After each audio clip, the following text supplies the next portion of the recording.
So in this Insight tutorial video we're going to show you how to add a module to the loop. So in this case we're going to select node 1 and expand it, select the loop that we're going to add it to, so in this case we'll do it to loop 2. Then I can look along the tabs till I find modules, and in this case let's add a CHQ PCM.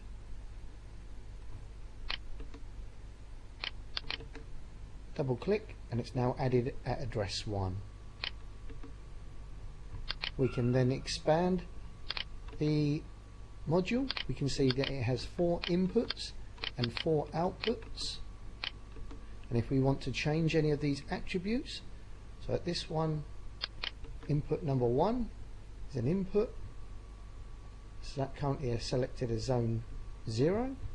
We could double click on it. We could change it from a fire type input maybe to a fault.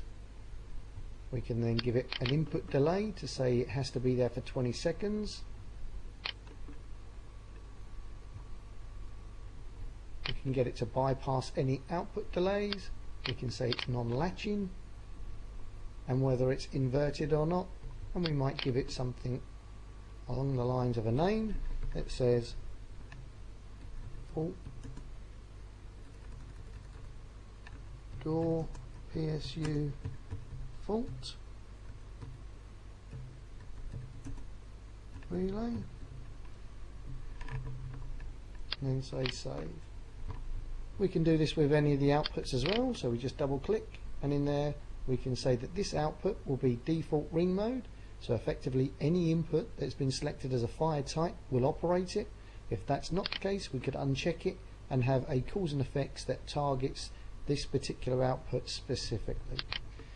We can have it silenceable, which basically means that this input will now be silenced or reset when we press the acknowledgement stroke silence button on the front of a panel, so it'll act like a sounder effectively if I tick that box. And if it's going to act like a sounder, we can also give it some output delays, so we can have an output delay, first delay of maybe 1 minute, and then a second delay once they've pressed the silence button. It will extend it to another, let's say 2 minutes. You can have a duration, so basically once it's operated, how long before it resets via a timer, and we can invert the output if we want as well. You can apply zone and then some text as well, and then save. So that's how we can add a module and how we can adjust the attributes of that module. For further information relating to Insight Fire products, don't forget to check out the website at www.insightfire.com.au.